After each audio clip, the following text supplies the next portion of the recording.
Hello guys, good morning. Andito po tayo sa farm ni Ring. Dito tayo. Ito yung mga pasaway, yung mga alaga. Ito yung mga alaga ng mga pasaway.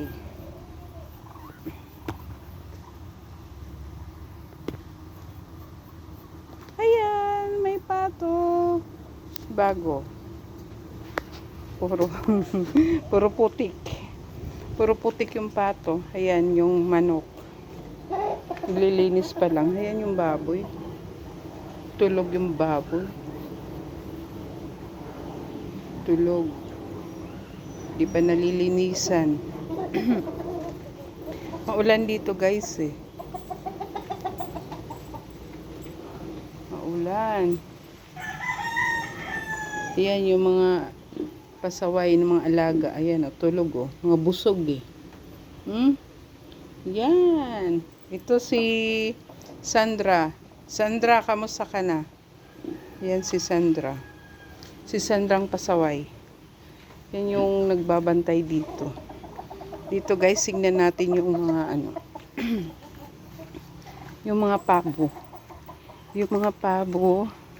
Ayan si Sansay. Siya naman yung nakatoka dito sa pintuan, bantay. Ayan oh, lakas ng ulan dito. Yung nakasahod sila oh. Kasahod.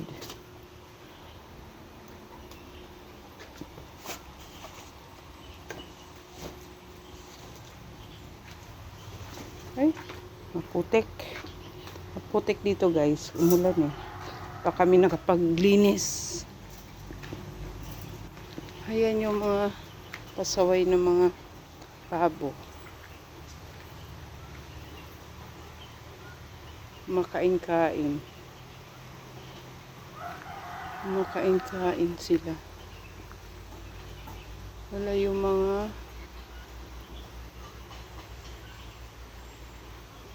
ayan oh. Mga nagpapainit oh. Yung mga pabo ko nagpapainit.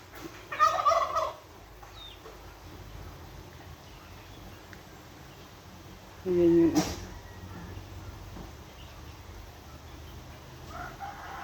Mga nagpapainit sila.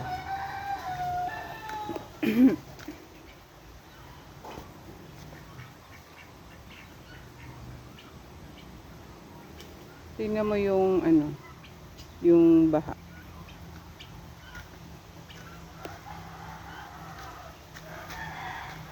Ayan yung baha oh. Yun yung ilog. Tingnan mo yung mga yung pabo, ang cute oh. Lalaking pabo yan. Ayun pa iba. Ayun pa iba. Ay, kumakain-kain. Ayan. Ikot tayo dito. Ayan pa iba oh. Oh, nataghimata yun oh. Kaya nag-aaway kasi sila eh. Nagtutukaan sila, nagsasabong. Ayan, naghimatay. Yan yung baha. Baha. Hoy, Sansay.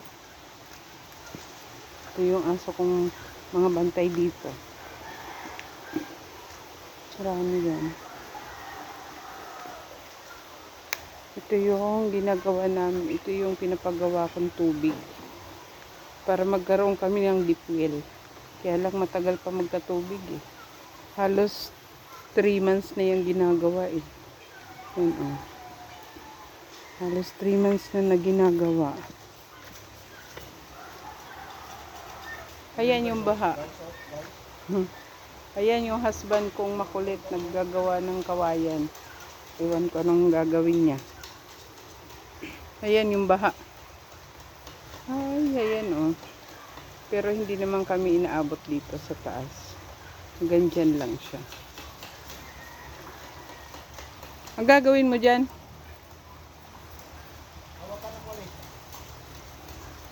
Malinaw yung tubig dyan? Sa balon? Yung ano. Ayan yung ilog. Ayan yung ilog dito sa amin. Ayan yung ginagamit dun sa paggagawa ng poso. Nakasaksak pa. Nakasaksak pa dito. Oh. Yung ano. Kaya nga pag pina-under mo to. Ito guys oh.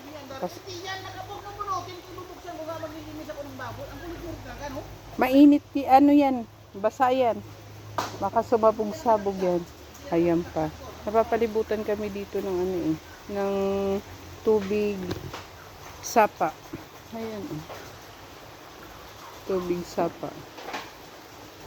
Hanggang doon. Hanggang doon yan. Doon. Papaikutan kami ng tubig sapa. Ganda ng mga puno. Mga mangga yan. Maraming mangga dito kaya lang wala pang bunga. Sarap maligo dyan, no? Tapos may kasamang buhaya. Nakikiligo din buhaya. Maraming isda pala mahuli dyan kasi brown. Saan na si pare? Para mamingwit na siya dyan. Ha? Mamingwit na siya dyan. Makahuli siya kasi hindi makita yan ng ano, isda eh. Kuha sila dyan ng ano. Tingnan mo yung loko ng mga pabo. Ayan yung mga pabo na yan. Ang kukulit. Ayan oh. Kumakain sila ng dahon ng saging. Dahon ng saging mga kinakain. Magastos sila sa pagkain. Kasi ang pagkain namin ano eh. Pagkain talaga ng mga pabo. Mahalang kilo. Tapos ang tatakaw pa nila. O, tignan mo lalaki nila. O. Malalaki sila. Ayan pa yung isa. O. Lumalaki yung puwet. Bakit naghimatay isang pabo? Ayun. Oo. Ha? Di pa gumagaling?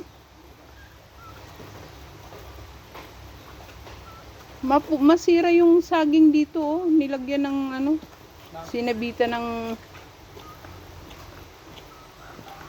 ano dito? Dapat yan, hindi nakatuloy ng bunga kasi na Ayun, sinabitan baka mamatay. ano siya na trap siya naman. Baka mamatay. Ayan. Yan ang pabo. Guys, pagka gusto nyo ng pabo, dito na kayo bumili. Masarap ang karne nito eh. Parang ano, masarap siyang gawing apritada. Pabong apritada. Ayan. Pabo oh. Ayan pa isa. Ayan. Mga lalaki yan eh. Ayan oh, lalaki. Ilan lang yung babae. Ayan yung babae oh. Yung mawalang palong. Ayun, nandun sa kawayan. Babae yan. Tingnan mo guys. So, namumunga na yung saging. Ayan. Saging na ano yan. Ayan oh. Mabilis yan. Baka next week pwede niyang kuhain. Mabilis yan mahinog. Ayan yung isa. May bunga na rin. May mga kalapati din oh. Mga kalapati. Nasa puno. Nasa mga puno pa yung ibang kalapati. Marami yan. Nasa 50 yata yan. Sige guys. Mamaya naman. Bye bye.